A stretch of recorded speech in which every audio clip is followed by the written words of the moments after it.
شراب کے بارے میں لوگوں کا یہ خیال ہے کہ اگر سب لوگ پی سکتے ہیں تو پھر ہم کیوں نہیں؟ اس کا کیا جواب ہے؟ جب سب لوگ پی سکتے ہیں، سارے عزیز و اقارب، سارے مرتبے والے لوگ، سارے بڑے افسران اگر پی سکتے ہیں تو پھر ہم کیوں نہیں؟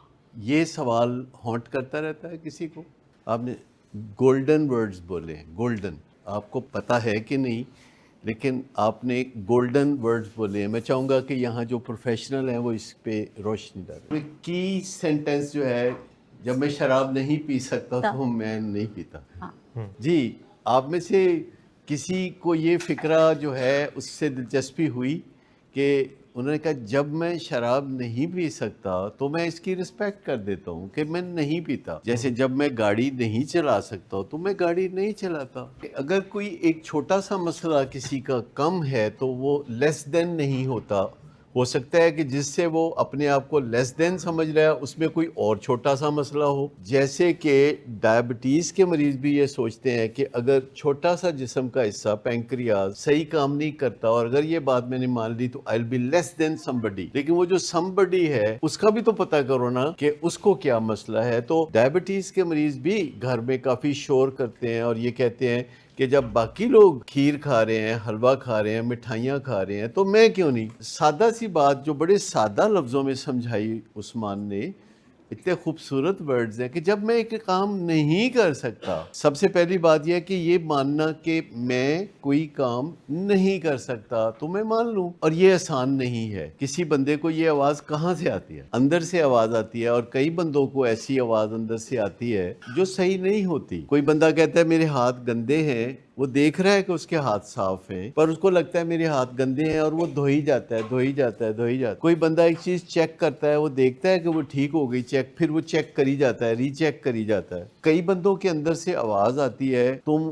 یہ کرو یا تم ایسے ہو یا تم ویسے ہو، باقاعدہ انہیں آواز سنائی دیتی ہے، تو وہ سچ تو نہیں ہوتی نا، اس کو ہم ہیلوسینیشنز کہتے ہیں۔ کسی بندے کا کوئی فیتھ ہوتا ہے، دنیا اس کو نہیں مانتی تو وہ کہتا ہے کہ یہ میں ٹھیک کہہ رہا ہوں، تو اسے ہم ڈیلیوژن کہتے ہیں۔ تو اگر کسی بندے کو ایک دفعہ، دو دفعہ شراب پینے کے بعد بھی سمجھ نہیں آتی کہ میں یہ نہیں پی سکتا کیونکہ جب میں پیتا ہوں تو اس کا اینڈ رزلٹ اسی دن میزریبل حالت کو پہنچا دیتا ہے، اسی دن کہ 6 بجے پینا شروع کیا اچھا بھلا تھا، اور اس کے بعد ہر آدھے گھنٹے بعد اس کی شخصیت بدلتی رہتی ہے، اور وہ خود اس کو نہیں پتہ چلتا، لیکن اس کے گھر والے دیکھ رہے ہوتے ہیں کہ گھڑی کی سوئیاں دیکھ کے وہ بتا سکتے ہیں کہ اس وقت کیا حالات ہوں گے۔ کوئی بندہ جس کو ایسے میسیجز بھیج رہا ہو، کوئی بندہ پینے والا، تو وہ بھی بڑی آسانی سے دیکھ سکتا ہے کہ یہ پوزیشن بدل رہی ہے اور بہتر نہیں ہو رہی ہے، بدتر اور بدترین ہو رہی ہے۔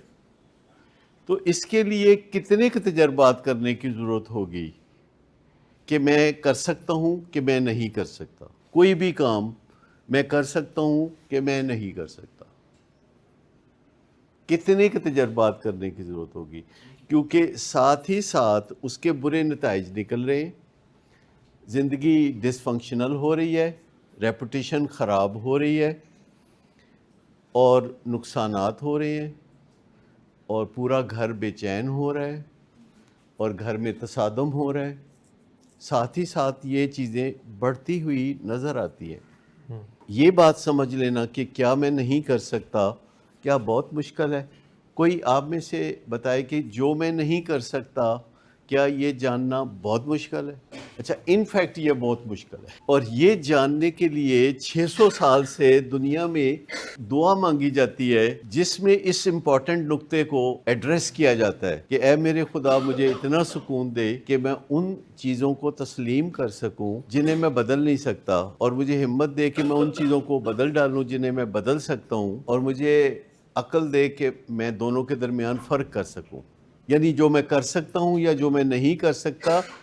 یہ سیرینٹی پریئر کا مین ٹاپک ہے، جس کے لیے 3 چیزیں مانگتا ہے بندہ، کہ ایک تو مجھے تحمل اور سکون دے کہ میں برداشت کر لوں کہ یہ میں نہیں کر سکتا.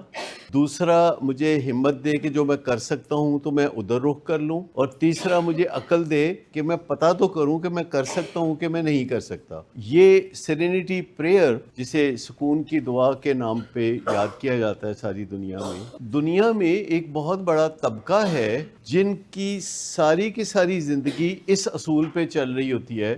اس کو اسٹوئسزم کہتے ہیں. اسٹوئسزم کا بھی نام سنا آپ نے؟ اسٹوئسزم کا مطلب یہ ہے کہ پتہ کرنا کہ ہم کیا کر سکتے ہیں، ہم کیا نہیں کر سکتے. صرف اتنی بات.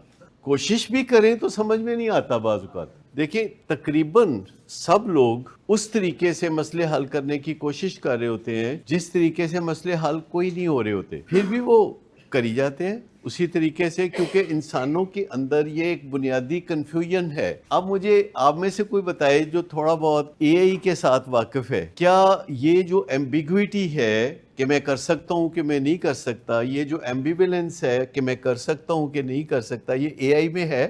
اس بارے میں وہ کلیئرٹی وہاں پائی جاتی ہے؟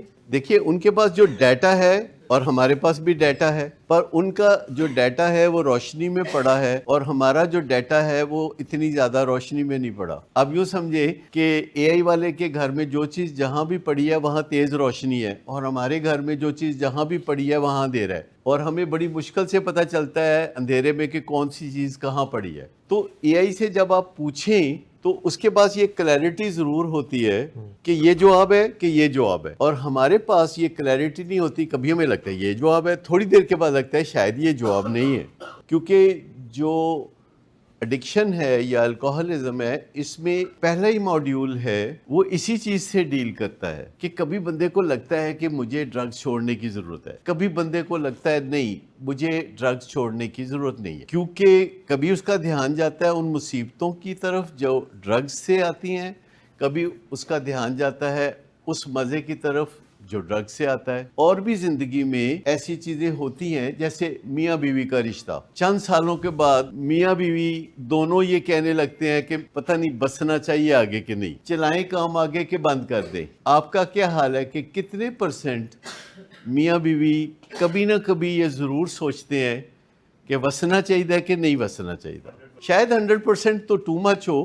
گھمن صاحب کی والدہ نے کہا کہ 90%. کیا خیال ہے 90%؟ تو آپ سمجھ گئے کہ انسانوں میں یہ کافی مسئلہ ہے کسی چیز کے بارے میں کنفیوز ہونا کہ کرنا چاہیے کہ نہیں کرنا چاہیے. آپ میں سے ہر ایک کو اس کا تجربہ ہوتا ہے اس ایمبیولنس کا اور ایمبیگوٹی کا، اور اس کے لیے ورک آؤٹس ہوتے ہیں 12 سٹیپ پروگرام میں. مجھے ڈرگ چھوڑنے کا پکا ارادہ کرنا ہے کہ نہیں کرنا، پکا پتہ کر لیں. اور اس کے لیے وہ ورک آؤٹس ہوتے ہیں جس میں کویسچنز ہوتے ہیں جن کے آنسر دینے ہوتے ہیں، تو پکا پتہ چل جاتا ہے. جیسے فلم مولا جٹ میں کوئی پوچھتا ہے ہیروئن سے کہ تم مولا جٹ کی کیا لگتی ہو، تو کیا کہا؟ مولیا میں تیری پکی مشہور. اے پکی کی بدلو، کوئی کچ پک نہیں ہے سر، پکا 100%.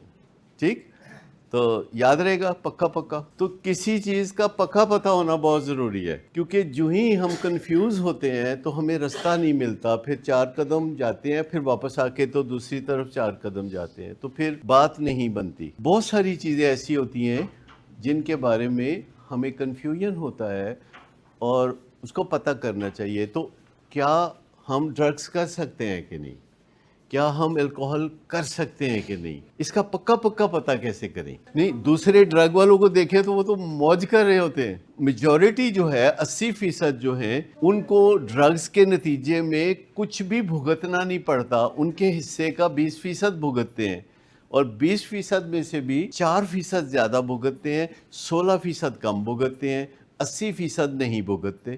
80% معاشرے میں لوگ نشہ کرتے ہیں، ساری زندگی کرتے رہتے ہیں ایسے ہی 2 ڈرنکس، کوئی 1 سگریٹ چرس کا پکا.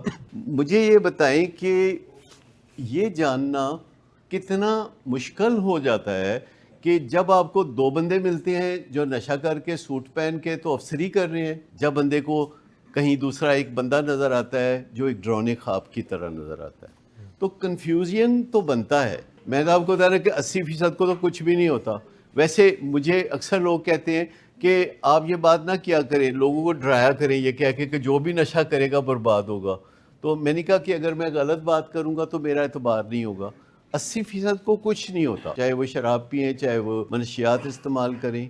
ان کو کچھ نہیں ہوتا. 20% کو کچھ ہوتا ہے, لیکن ان میں سے بھی 16% کو تھوڑا, 4% کو بہت زیادہ. جی, پہلا سٹیپ ہے کہ لائف ان مینیجبل. تو سوال یہ پیدا ہوتا ہے کہ لائف ان مینیجبل ہوتی ہے ہمارے پیشنٹس کی؟ کیا ان کے گھر والے ان کی لائف کو ان مینیجبل ہونے دیتے ہیں؟ اہل خانہ ان کی لائف کو ان مینیجبل ہونے دیتے ہیں؟ اس چیز کو کیا کہتے ہیں جب گھر والے اس کی لائف کو ان مینیجبل نہیں ہونے دیتے, سنبھالتے رہتے ہیں, پکڑتے رہتے ہیں, سنبھالتے رہتے ہیں, انیبلنگ. اور جب انیبلنگ کر کے تھک جاتے ہیں تو پھر برا بلا بھی کہتے ہیں. تو اس کو کیا کہتے ہیں؟ پرووکنگ. اور یہ نسخہ ہے ایڈکشن کو آگے بڑھاتے رہنے کا, یہ نسخہ ہے. تو آپ سمجھتے ہیں کہ ایڈکشن ہے, اس میں سب سے پہلے جو سٹیپ 1 ہے وہ یہ ہے کہ مان لینا کہ میں نشے کے سامنے بالکل بے بس ہوں اور میری زندگی ٹوٹل خراب ہے. لیکن بار بار خیال آتا ہے کہ نہیں, کہاں میں بے بس ہوں. خاص طور پر جن لوگوں کے فنکشنالٹی کچھ نہ کچھ باقی ہوتی ہے, ان کے کام کی نوعیت ایسی ہوتی ہے کہ خاندانی کوئی کاروبار چل رہا ہے جو ان کے حصے میں ہے, جو دوسرے لوگ چلا رہے ہیں, صرف وقتاً فوقتاً تھوڑا فون پہ مشورہ کر لیتے ہیں, وہ بھی ضروری نہیں, تو وہ سمجھ رہے ہوتے ہیں کہ بالکل ٹھیک چل رہا ہے کام. ایک اور خوبصورت بات جو انہوں نے کی, آپ کو سمجھ میں آ گئی کہ میں سوچتا رہتا ہوں تھوڑا سا کر لوں گا تو کچھ نہیں ہوگا, پر جب میں کروں گا تو تھوڑا میں کر نہیں سکوں گا اور زیادہ ہو جائے گا اور میں کھائی میں گر جاؤں گا, اور پھر میں کہوں گا اچھا نیکسٹ ٹائم میں ایسے نہیں کروں گا, نیکسٹ ٹائم میں اور احتیاط کروں گا. ایک چیز ہوتی ہے جس کو ٹرمینل یونیکنیس کہتے ہیں. ٹرمینل یونیکنیس کا مطلب ہے میں وہ خاص بندہ ہوں جو کہ I will do this and get away with this. یہ جو فینومینا ہے بہت فینومینل ہے کہ ایک بندہ سوچتا ہے کہ اور لوگ جو نہیں کر سکتے نا, میں کر سکتا ہوں. کہیں نہ کہیں کیڑا, اس کو ہم کیڑا بھی کہتے ہیں, تو جو کیڑا ہے وہ یہ کہتا ہے کہ نہیں اور لوگ نہیں کر سکتے, میں کر سکتا ہوں, اور اسی وجہ سے وہ نقصان اٹھاتا ہے, اسی وجہ سے کہ اور لوگ نہیں کر سکتے, میں کر سکتا ہوں. یہ میں آپ کو بتاؤں کہ ہم لوگ ایک آرڈیل میں سے گزر رہے ہیں, ایک مشکل میں سے گزر رہے ہیں کہ سڈنلی ہمیں پچھلے سال تقریباً 1 سال پہلے پتہ چلا کہ کچھ لوگ جو ہیں بہت بڑی embezzlement کر رہے ہیں, جبکہ ہمارا گمان تھا کہ ارد گرد کے لوگ بولیں گے اور بتائیں گے, پر وہ ہمارا گمان تھا, کوئی نہیں بولا, کسی نے نہیں بتایا. اور اس سے پہلے بھی ادارے کی ڈٹرمنڈ پالیسی تھی کہ کوئی بھی embezzlement کرے گا تو وہ جاب سے جائے گا. لیکن جو لوگ embezzlement کر رہے تھے وہ سمجھ رہے تھے کہ وہ نہیں پکڑے جائیں گے, لہذا وہ کری جا رہے تھے. تو کافی عرصے تک, 6 مہینے بعد کوئی نہ کوئی جاب سے جاتا تھا کنفیشن کے بعد, اور یہی سزا کافی سمجھی جاتی تھی. تو پھر ایک دفعہ ہم نے کہا کہ شاید اس کا اثر نہیں ہو رہا, تو چلو کام کو تھوڑا بڑھا کے دیکھتے ہیں. تو ایک بندے نے embezzlement کی تو ہم نے FIR درج کرائی, اور ہم نے ساتھ کہہ دیا کہ پرسو نہیں کریں گے. اس کے لیے اتنا کافی ہے کہ یہ FIR کو فیس کرتا رہے گا, کیونکہ FIR کی جو عمر ہوتی ہے وہ 90 ایئرز ہوتی ہے, انگریزوں نے مقرر کیا ہے. جب تک وہ اپنے آپ کو بے گناہ نہیں ثابت کرتا 90 ایئرز تک بھگتے گا. اب 90 ایئرز تک تو بندہ زندہ ہی نہیں رہتا. لیکن میرا خیال تھا کہ اس کا معاملہ دیکھ کے دوسرے لوگ عبرت پکڑیں گے, خاص طور پر سینئر بڑے سمجھدار. لیکن نہیں, ایسا بھی نہیں ہوا. دوسرے 2 سیانے بندے, کراچی کلینک کا ڈائریکٹر اور اسلام آباد کلینک کا ڈائریکٹر, وہ حد درجے embezzlement کر رہے تھے, اور میں مگن تھا سٹیک ہولڈر سیشن کرنے میں. میں ہر وقت باتیں کری جا رہا ہوں اور میں کری جا رہا ہوں. مارچ میں ایک پکڑا گیا, اپریل میں دوسرا پکڑا گیا. They are facing FIR and consequences. بہت مشکل میں ہے, بہت مشکل میں ہے وہ, اور وہ اس وقت تک مشکل میں رہیں گے جب تک میں زندہ ہوں, کیونکہ وہ بالکل بھی کسی قسم کی معافی نہیں ہے ان کے لیے, کیونکہ وہ بلا وجہ انہوں نے سب کچھ کیا بہت ہی اچھے سلوک کے جواب میں. جب کوئی بٹرے کرتا ہے تو آپ اسے معاف نہیں کر سکتے. لیکن اس کے بعد سلسلہ ختم ہو گیا ہوگا؟ نہیں. اس کے بعد یہاں وہاں ادھر ادھر لوگ کر رہے ہیں اور بھگت رہے. لیکن جو کر رہے ہیں وہ سوچتے ہیں کہ نہیں, میں یونیک ہوں, میں ٹرمینلی یونیک ہوں, میں کر سکتا ہوں, میں نہیں پکڑا جائے. یہی چیز جو ہے ایڈکشن میں ہے. فلاں تباہ ہو جائے گا, فلاں جو ہے اس کی زندگی ان مینیجبل ہو جائے گی, فلاں کو بیماریاں ہو جائیں گی, فلاں کی بدنامی ہو جائے گی, میری نہیں ہوگی. بیماریاں جو ہیں وہ بہت ایک جیسا سلوک کرتی ہیں. Primary, progressive, chronic, if untreated they are fatal. ساری کی ساری کوئی لحاظ نہیں کرتی. بہت لوگ ہمیں بتاتے ہیں کہ شوگر اس لیے زیادہ ہے کہ نئے نئے سمدی نے مٹھائی کھلا دی تھی. بیماری نے لحاظ نہیں کیا کہ کسی کا نیا نیا سمدی مٹھائی کھلا دے تو شوگر نہیں بڑھنی چاہیے.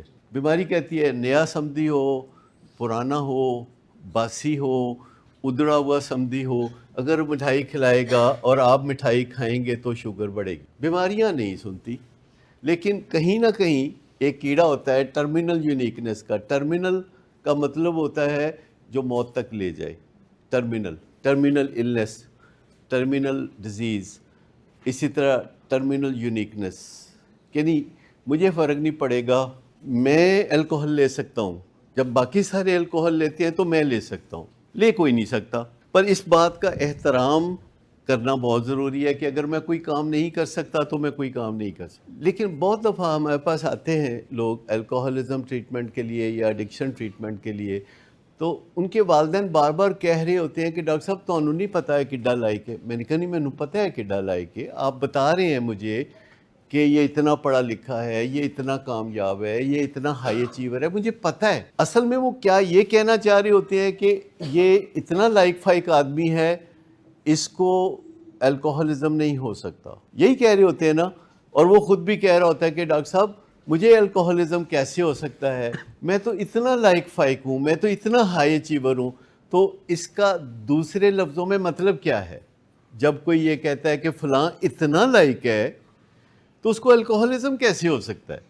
اصل بات یہ ہے کہ وہ اسے بیماری نہیں سمجھ رہا، وہ سمجھ رہا ہے کہ یہ اتنا لائک فائک ہے تو یہ حد سے زیادہ کیوں پیے گا. یہ اتنا لائک آدمی ہے، ultimately he will decide to drink with in reasonable limits. لیکن یہ بات صرف بتاتی ہے کہ بیماری کا نہیں پتہ. بیماری یہ کہتی ہے کہ جس کو الکوہلزم ہے وہ ڈرنکنگ نہیں کر سکتا.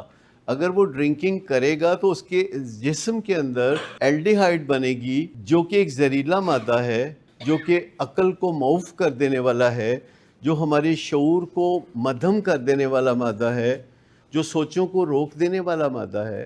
اس سے کوئی فرق نہیں پڑتا کہ وہ کتنا دانشور ہے، وہ کتنا پی ایچ ڈی ہے، وہ کتنا پڑھا لکھا ہے، اس سے کوئی فرق نہیں پڑتا، کوئی فرق نہیں پڑتا. لیکن میں آپ بتاؤں کہ جو بھی بندہ کوئی بات کرتا ہے نا، اس کا ایک مطلب پیچھے ہوتا ہے. ہمیں روز آ کے لوگ کہتے ہیں کہ ڈاکٹر صاحب یہ جو میرا بچہ ہے یہ اتنا لائق فائق ہے، یہ اتنا ذہین ہے، یہ اتنا شہرت یافتہ ہے، یہ اتنا ہائی اچیور ہے، اس کا مطلب یہ ہے کہ اس کو بیماری نہیں ہو سکتی. تو مطلب ہے کہ وہ اس کو بیماری نہیں سمجھتے، وہ سمجھتے ہیں کہ بیماری کے علاوہ کوئی چیز ہے. تو ہر دفعہ جب کوئی بھی بولتا ہے تو ہمیں غور سے اس کی بات سننی چاہیے. دیکھیے کراچی میں ہمارے ایک پیشنٹ ہے، اس کے فیملی ممبرز کو ہم باری باری اس کے ساتھ آ کے رہنے کے لیے کہہ رہے ہیں، کیونکہ ہم کوئی نہ کوئی چیزیں انوویٹو کرتے رہتے ہیں جو کہ آگے دنیا میں کہیں نہیں بھی ہو رہی ہوتی، وہ سب بھی کرتے رہتے ہیں جو دنیا میں ہو رہی ہیں، تو کچھ آگے کی بھی چیز کر رہے ہوتے ہیں. تو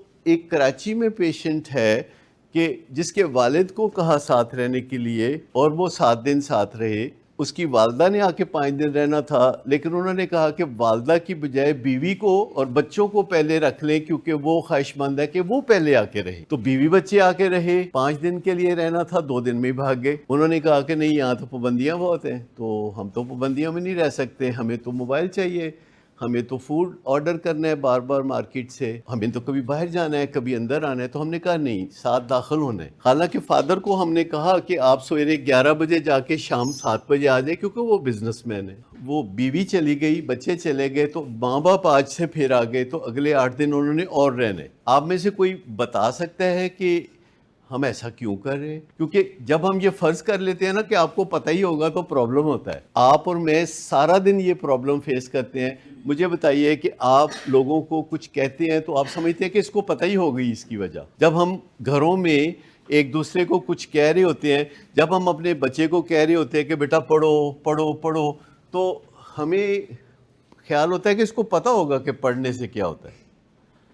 مجال ہے جو ان کو پتہ ہو. یعنی کسی بھی بندے کو آپ کچھ کہتے ہیں کہ بھئی یہ کرو تو اس کو بتا بھی دو کہ بھائی یہ کیوں کرو. ہم نے سوچا ان کو پتا ہوگا, میں بتاؤں گا کہ ہم کیوں کر رہے ہیں, اب آپ بتائیے کہ ہم کیوں کر رہے ہیں. اب آخری والا حصہ ٹھیک ہے, بیماری کو سمجھ سکیں. اٹیچمنٹ والا کوئی مسئلہ نہیں, اٹیچمنٹ پہلے ہی بہت ہے. ہاں جی, اور بتائیے کیا وجہ ہو سکتی ہے. ایک تو انہوں نے بتا دیا راز کہ بیماری کو سمجھ سکیں, کیونکہ جب اندر وہ رہ رہے ہیں تو وہ دوسرے پیشنٹ سے بھی مل رہے ہیں, دوسرے پیشنٹ سے دل کی باتیں بھی کر رہے ہیں. اپنے بچے میں کوئی چیز دیکھیں تو کچھ اور نظر آتا ہے, وہی چیز دوسرے کے بچے میں دیکھیں تو کچھ اور نظر آتا ہے. مجھے لگ رہا ہے کہ کئی چیزیں مجھے نہیں پتہ جو کہ آپ مجھے بتا رہے ہیں کہ یہ بھی وجہ ہو سکتی ہے, یہ بھی وجہ ہو سکتی ہے, پر میرے ذہن میں وجہ کوئی اور ہے. یہ تو فیملی ساتھ رہ کے سالیڈیرٹی شو کرے گی, یہ ساری باتیں چھوٹی چھوٹی بیچ میں صحیح ہیں, لیکن اصل وجہ کیا ہے جو ہم کہتے ہیں. مثلا اگر آپ میں سے کسی کو کہا جائے کہ آپ کو جب ہم کہیں کہ اپنے مریض کے ساتھ آ کے تو اس کے کمرے میں رہیں, تو آپ کے ذہن میں پہلا خیال کیا آئے گا؟ اچھا, اصل وجہ یہ نہیں ہے, پر آپ کے ذہن میں پہلا خیال یہ آئے گا. جی, آپ کا آنسر تھوڑا قریب جا رہا ہے, صحیح جا رہا ہے, لیکن exact dot on the head نہیں ہے.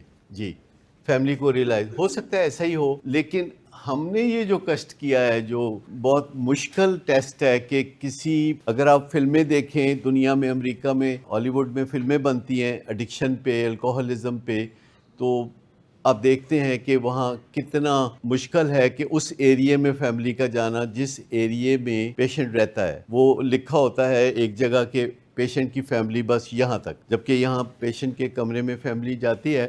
یہ بات نہیں, کوئی اور اس سے بڑی بات ہے جو ہم سمجھ رہے ہیں کہ 50 سال کی ریاضت کے بعد اس قابل ہوئے کہ ایسا کر سکتے ہیں کہ فیملی کو کہیں جائیں, جا کے مریض کے 7-8 دن رہیں اندر.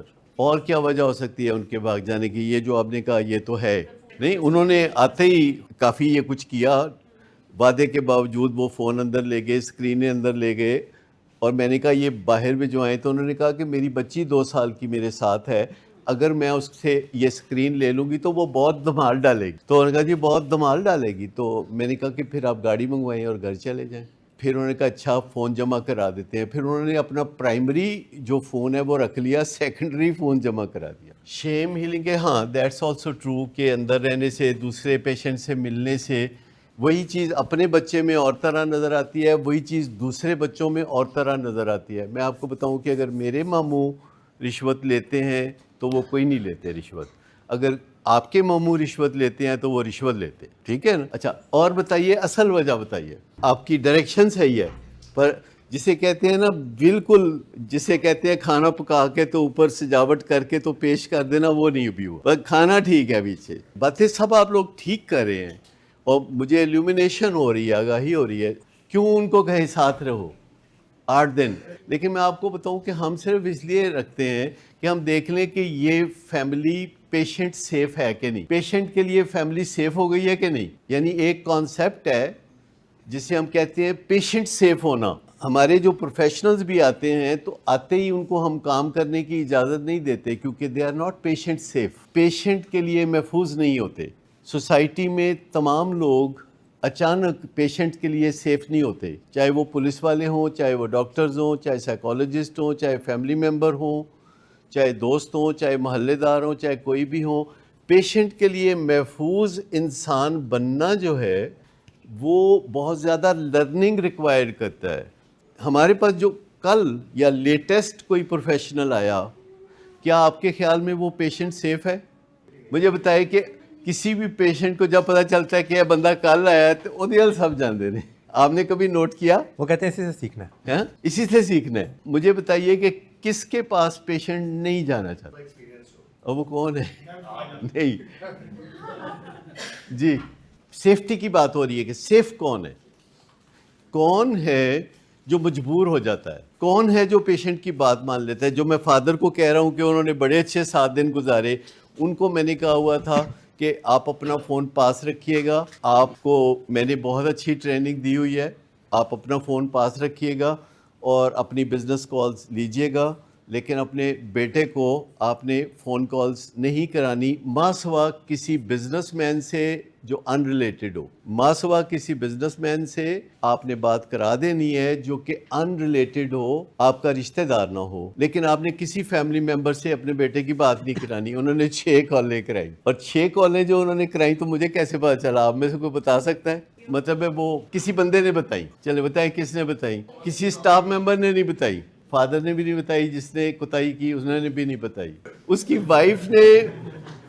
وائف کو جب میں نے کہا نا کہ فون جمع کرائیں, تو انہوں نے کہا کہ انہوں نے فوری طور پر جب میرا میسج پہنچا ان تک کہ فون جمع کرائیں, تو انہوں نے مس شمائلہ کو ایک وائس میسج بھیجا. بہو اور ساس سسر کے درمیان ڈسکریمنیشن ہو رہی ہے, یہ بڑی زیادتی ہے, ہم کر رہے ہیں. کہ وہ تو میرے سے باتیں بھی کرتے رہے کال پہ. میں نے کہا کہ ان کے فادر کو پرسنل استعمال کرنے کے لیے اپنی ثوابدید پہ میں نے دیا تھا, اور انہیں کہا تھا کہ آپ نے کسی سے بات نہیں کرانی ماں سوا کوئی بزنس مین جو آپ کا رشتہ دار نہ ہو. تو انہوں نے, وائف نے کہا انہوں نے تو 6 فون کرائے تھے. کون بولو؟ تو میں نے ان کو کیا جواب دیا پھر؟ کیونکہ میں نے تو ان کو نہیں ماننا تھا نا اس بات کو. نہیں, اجازت تو میں نے دی تھی کہ خود اپنے فون کریں یا اپنے بیٹے کو اس سے بات کرائیں جو کہ آپ کا رشتہ دار نہیں اور کوئی بزنس کانٹیکٹ ہے, تو اس سے بات کرا دیں. لیکن انہوں نے تو سیدھا وائف سے بات کرائی اور کسی بزنس مین سے کال نہیں کرائی. اب آپ میں سے کوئی مجھے بتا سکتے ہیں کہ انہوں نے بزنس مین سے کال کیوں نہیں کرائی, کسی ان ریلیٹڈ بزنس مین سے بات کیوں نہیں کرائی؟ شیم کی وجہ سے کہ پھر یہ بتانا پڑے گا کہ تم ہو کہاں, یعنی جس سے بات کرائیں گے وہ پوچھے گا کہ بھائی کہاں سے بات کر رہے ہو, ایسے ہی بتانا پڑے گا. تو وہ سیدھا وائف سے ہی بات کرائی. اور وائف کو میں نے کیا جواب دیا؟ میں نے کہا کہ یہ میرا اور ان کا معاملہ ہے, ہم آپس میں نپٹ لیں گے. میں نے یہ بھی ان کو کہا, انہوں نے کہا یہ تو کوئی انصاف کی بات نہ ہوئی. میں کہا ہم یہاں عدل و انصاف کرنے کے لیے نہیں بیٹھے ہوئے. میں کہا آپ کو کس نے کہہ دیا ہے کہ ہم کوئی میجسٹریٹ یا جج ہیں؟ یہاں ہم عدل و انصاف کے لیے نہیں, ہم تو علاج کے لیے کوششیں کر رہے ہیں. آپ ہم سے یہ توقع نہ رکھیں کہ ہم بالکل شیر اور بکری کو ایک گھاٹ پانی پلا دیں گے. دوسری بات میں نے کہا کہ ہم آپ کو اور آپ کے سسر کو برابر نہیں سمجھتے, ہم آپ کو اور آپ کی ساس کو برابر نہیں سمجھتے. سمپل, آسان سی بات ہے نا, کیونکہ وہ برابر ہے نہیں. دیکھیں ٹف لو کا جو پرنسپل ہے وہ یہ ہے کہ ماں باپ اور بچے برابر نہیں ہوتے. سمپل آ گئی نا بات سمجھ کہ ماں باپ. اچھا, یہ ایک ایڈکٹیو بیہیویئر ہے کہ جس میں بندہ اس طرح کی باتیں کرتا ہے کہ فلاں سے کیا ہے تو مجھ سے بھی کرو, تو مجھ سے کیا ہے تو اس سے بھی کرو. تو وہ پیچھے ایک پس منظر ہوتا ہے جس کو دیکھنا ہوتا ہے, اور اسی وجہ سے وہ جلدی چلی بھی گئی. اب اس سے میں نے کیا نتیجہ نکالا کہ گھر میں کون سیف ہے اور کون سیف نہیں ہے. نہیں, کون پیشنٹ سیف نہیں ہے اور کون پیشنٹ سیف ہے. جو فادر ہیں وہ 80% پیشنٹ سیف ہیں, 20% وہ بھی نہیں ہے. جو مدر ہیں وہ 70% پیشنٹ سیف ہیں, 30% وہ بھی نہیں ہے. اور جو وائف ہیں وہ 80% پیشنٹ سیف نہیں ہے, 20% میں بھی. کیونکہ انہوں نے بیچ میں یہ بھی کہا کہ تسی ساڈا ڈسچارج تو بعد عمرے دا پروگرام بھی کینسل کرا دیتا ہے. اے تسی بڑی زیادتی کیتی ہے. مجھے چونکہ حالات سارے پتہ تھے, میں کہا تہاڈا عمرے نال تعلق کی ہے, تہاڈا واسطہ کی عمرے دے. آپ سمجھ گئے نا. تو اگر یہ انالیسس سامنے آ جاتا ہے, باقی فیملی ممبرز تھوڑے irrelevant ہے, لیکن ہمیں پتہ چل گیا یہ اتنا سیف ہے, اس کو 100% تک لے جانے کی کوشش کرنا ہے, یہ اتنا سیف ہے اور یہ اتنا سیف ہے اور یہ اتنا سیف ہے, پتہ چل گیا. تو اب ہمیں پتہ ہے کہ ہم نے کہاں کام کرنا ہے. مجھے بتائیے کہ ایک چین ہو اور اس کی جو گھڑیاں ہوتی ہیں چین کی, ایک گھڑی لوہے کی ہو, ایک پیتل کی ہو, ایک تانبے کی, ایک لکڑی کی, ایک پلاسٹک کی, ایک ایلومینیم کی اور ایک موم کی. تو اس چین کو کھینچیں گے تو کہاں سے ٹوٹے گی؟ موم سے. Very clear. تو اس موم کی چین کو کیا کرنا چاہیے؟ اس کو چینج کر دیں, پکی کر دیں اس کو. تو آپ کو سمجھ میں آ گئی کہ پیشنٹ سیف ہونا کیا ہوتا ہے. پیشنٹ سیف ہونا کہ family should not be led by the patient. Family جو ہے اسے چاہیے کہ پیشنٹ کو پوری طرح کنارے پہ چھوڑ کے آئے. جو بیچ مجدار میں جو ڈبکیاں کھا رہا ہے, فیملی کا کام ہے کہ اس کو کنارے پہ سیفلی چھوڑ کے آئے. اس فیملی کو کہیں گے کہ وہ پیشنٹ سیف ہے. تو پیشنٹ سیف ہونا از ویری امپورٹنٹ, کیونکہ گھروں میں روایتی طور پر نظام ایسا چل رہا ہوتا ہے کہ انیبلنگ اور پرووکنگ ہو رہی ہوتی ہے جس سے کہ نشے کی بیماری آگے بڑھ رہی ہوتی ہے. پیشنٹ سیف ہونا ہمارے عملے کے لیے بھی بہت ضروری ہے. ہمارے پاس بھی ہر طرح کے لوگ ہوتے ہیں, doctors, psychologist, managers, assistant managers, ہمارے گارڈز, ہمارے کچن کے کوکس, ہمارے ہیلپرز. کتنی ورائٹی ہے کہ جن میں سے کوئی بھی اگر بندہ بیچ میں موم کی گھری ہوا تو کیا ہوگا. سو اٹ ٹیکس ڈیکیڈز کہ آپ اس چیز پہ قابو پاتے ہیں یا اس چیز پہ قابو پاتے ہیں یا اس چیز پہ قابو پاتے ہیں. جس چیز کا ہمیں پتہ چلتا ہے تو پھر ہم کہتے ہیں اچھا یہ ہے ویکر ایریا, اس پہ قابو پانا ہے.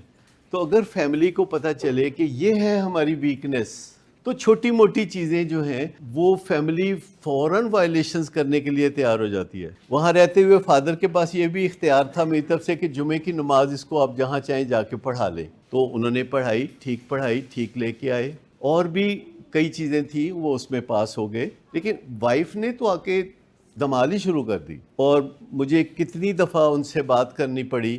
ہر دفعہ گو انہوں نے میری بات مانی, لیکن پھر مجھ سے تنگ آ کے انہوں نے کہا جی میری توبہ, میں نہیں رہندی رہی ہے, تو وہ چلی گئی. ایک ٹائم پہ تو وہ آپ سے جب بات ہو رہی تھی تو پیچھے سے پیشنٹ روک رہے تھے کہ بس رہنے دو. پیشنٹ کو خیال سے میرے دین ہی نہ بات جان کے دے, پیشنٹ کو اپنی پڑی ہوئی تھی. جی.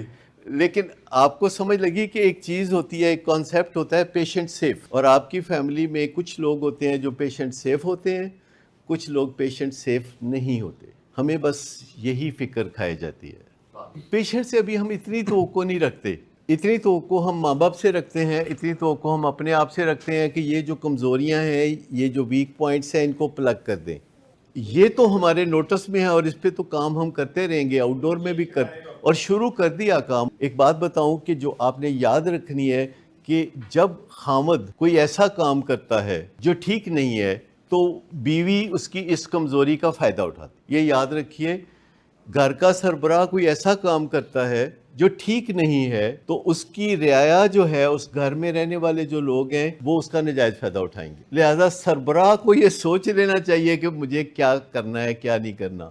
وہ ایک کہاوت ہے کہ مچھلی سر سے خراب ہونا شروع ہوتی ہے, سربراہ سے خراب ہونا شروع ہوتی ہے. جب آپ کہتے ہیں کہ میں ہوں مجازی خدا, جب آپ کہتے ہیں کہ میں ہوں سربراہ, جب آپ کہتے ہیں کہ میں ہوں سی ای او, تو پھر آپ کے اوپر بہت ذمہ داریاں لاگو ہو جاتی ہیں. لیکن اگر کوئی بندہ ڈرگز کرتا ہے, الکوہل کرتا ہے, اور اس کی وجہ سے وہ ڈس فنکشنل ہے, اس کی وجہ سے وہ بیگ بورو اور اسٹیل کرتا ہے, کل اور بی کلڈ کرتا ہے, ڈومیسٹک وائلنس کرتا ہے, تو اس کو یہ توقع نہیں رکھنی چاہیے کہ اس کی رعایا یعنی اس کی بیوی آن ٹارگٹ ہوگی. وہ بھی انسان ہے, اور وہ اسی صورت میں ٹریک پہ رہے گی جس صورت میں اس کا خامد جو ہے ٹریک پہ رہے گا. پرفیکٹ نہیں, ٹریک پر. دیکھیے پرفیکٹ ہونا ہے آپ ڈیسٹینیشن پہ ہیں, ٹریک پہ ہونا ہے کہ آپ پٹری سے نہیں اترے, آپ چل رہے ہیں, صحیح جگہ چل رہے ہیں. تو یہ پکی بات ہے کہ اگر کوئی سمجھتا ہے کہ میں مستثنا ہوں, میں جو مرضی کروں کیونکہ میں سربراہ ہوں, بس سربراہی تو اتنا بڑا عہدہ ہے, چاہے وہ گھر کی ہو, چاہے ملک کی ہو, یا چاہے ادارے کی ہو, تو اتنا بڑا, تو اس کا تو بوجھ ہی بہت زیادہ ہے. کہ ہسٹری میں ہے کہ کچھ لوگوں کو جب سربراہی ملی تو ان کے آنسو نکل, تو یہ بڑا مشکل کام ہے سربراہی کرنا. تو جب کوئی خامد ایڈکشن میں ہوتا ہے اور بیگ بورو اور اسٹیل کرتا ہے, یا کوئی بھی وائلیشنز کرتا ہے مورل, جو کہ نشے کی بیماری کی علامتیں ہیں, اس کا قصور نہیں ہوتا, وہ نشے کی بیماری کی علامتیں ہیں, تو اس کی وائف یا اس کے بچے وہ ضرور اس کا کوئی نہ کوئی ناجائز فائدہ پھر اٹھائیں گے اور اپنے پاؤں پہ کلہاڑی ماریں گے. اس بات کا بھی سربراہ کو پتہ ہونا چاہیے. آپ نے بالکل ٹھیک کہا کہ جسے ہم فائدہ اٹھانے کی بات, یہ ایسے ہی ہے جب ہم کہتے ہیں کہ فلاں خودکشی کی بندے نے اور وہ کامیاب ہو گیا. کبھی کبھی یہ لفظوں کی کمزوری آڑے آتی ہے نا, کہ ہم کہتے ہیں کہ اچھا 20 میں سے 19 لوگ خودکشی کرنے میں بھی کامیاب نہیں ہوتے, لیکن 20واں کامیاب ہو جاتا ہے. اور وہ کامیاب تو نہیں ہوا نا, اس کے لیے کوئی اور لفظ ہونا چاہیے کہ فائدہ اٹھاتے ہیں. تو ہم یوں کہہ دیتے ہیں کہ وہ ڈیوییٹ کرتے ہیں, وہ پٹری سے اترتے ہیں, کیونکہ ان کے سامنے ایک پریسیڈنٹ ہوتا ہے جس کی وجہ سے وہ کرتے ہیں. لہذا جب کسی کو سربراہی کا عہدہ ملتا ہے تو اسے جھکتے جھکتے اپنے آپ کو درست کرتے رہنا چاہیے. تو میں آپ کو بتاؤں کہ جو پیشنٹ سیف ہونا ہے, جس کے لیے آپ اتنی وقت کی سرمایہ کاری کرتے ہیں, جو پیشنٹ سیف ہونا ہے, جس کے لیے